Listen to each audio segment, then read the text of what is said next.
Okay, we're going to walk through a simple two-layer or two-color vinyl decal here. I want to be in small objects, inches. So open that up. And I'm going to maximize the top viewport right here. Now before we do this, we want to choose which two colors we're going to use for our decal. So you can look on the rack. For our purposes, I'm just going to go with red and black because that's already set up, but we'll show you how to change that. And we're going to be using our layers tab a little bit for the first time here. So check mark by default should be in the default layer, which is black, and we're going to start with that. So I'm going to use the rectangle commands. Type in rectangle, hit enter, and first thing I'm going to do in the command line is I'm going to click where it says rounded, and we'll see in just a second what that does for us. And then first corner of rectangle, I'm going to type 0 and hit enter. So it starts here at 0. For the other corner or length, I'm going to do 6, enter, and then I'm going to make it 2.5 inches tall, so 2.5, enter. And you notice since I clicked rounded, see how we have the ability to make our corners just that, rounded. So you can move this. I recommend, well, actually it works okay with Ortho on, never mind. You can choose what you want it to look like. You just drag, and then when you're happy with it, click. So there's my background. And that's going to be the back or the main color that we see on this decal. Now next thing I'm going to do, I need to think about what text I want to put in here. And I'm going to go over here to my layers tab. If you don't have layers showing, click on the little pie slice, the 3-colored pie slice. And I'm going to put my check mark in my second layer. Now, say I don't want this to be red. Let's say, just for the sake of this, that I'm going to do blue, dark blue. That should show up well on here. So we'll hit OK. And now I've changed that, so my second one is going to be blue. But it's important that I have my check mark here because I want these on 2 separate layers. The command now is going to be text object, T-E-X-T, object. Do not put a space in between, or it just wants to do text, and it's important that we choose text object. In Rhino, text behaves a little bit different. So text object, hit enter. Sorry, that popped up on my other screen. Here we go. For the height, I'm just going to go ahead and start at 1 inch.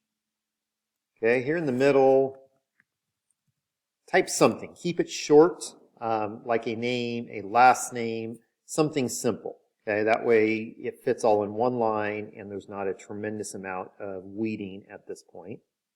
Now with that in there, I can highlight that and I can go through and I've got some different fonts that I can choose from.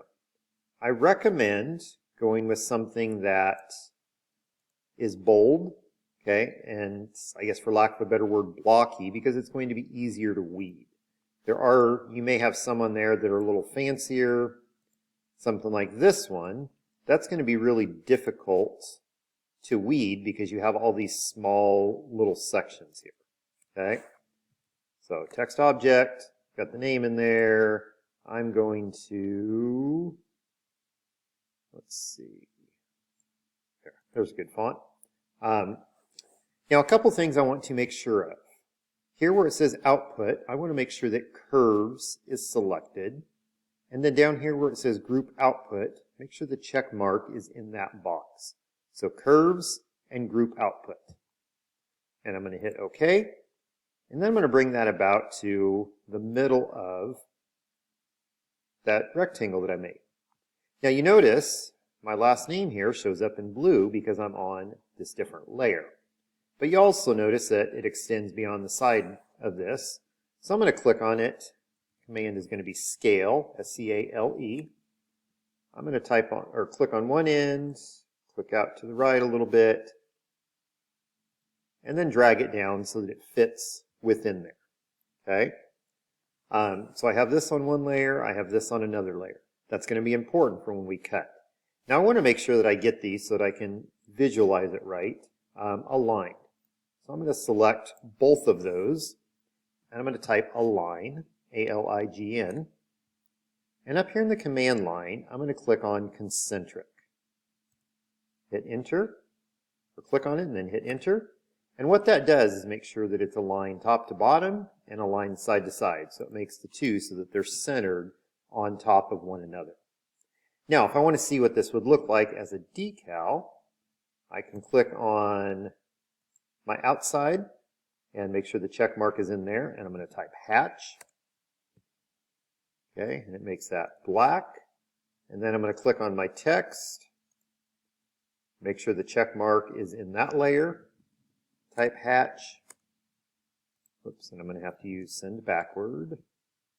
There we go. So that's what my decal would look like. It would be black on the background, and the text would be blue. Now, for cutting, we don't actually want the hatch in there, so I'm going to undo both of those so that I just have curves. Okay, if we try to leave it hatched, the vinyl cutter will try to cut every little thing inside there, and we'll end up with just a complete mess. Now, before I'm ready to cut, there's one more thing I need to do. This is easy enough that we could probably get this lined up in the center, but I'm going to go ahead and add some alignment boxes.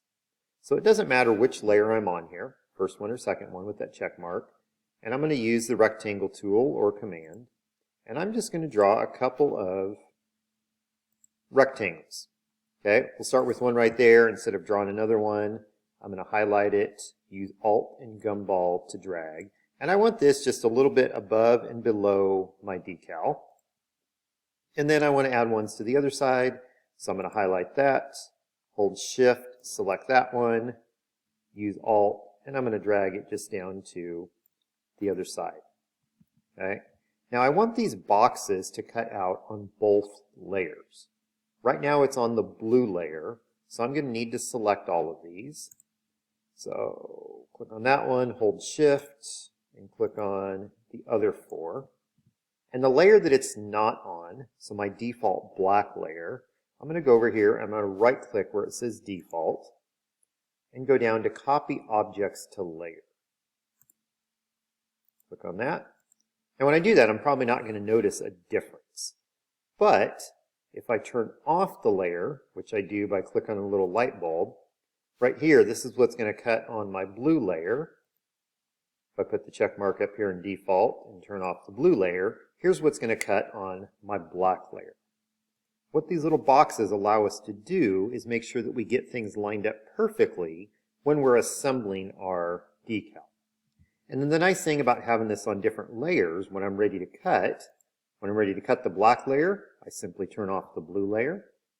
When I'm ready to cut the blue layer, I simply turn off the black layer. Okay.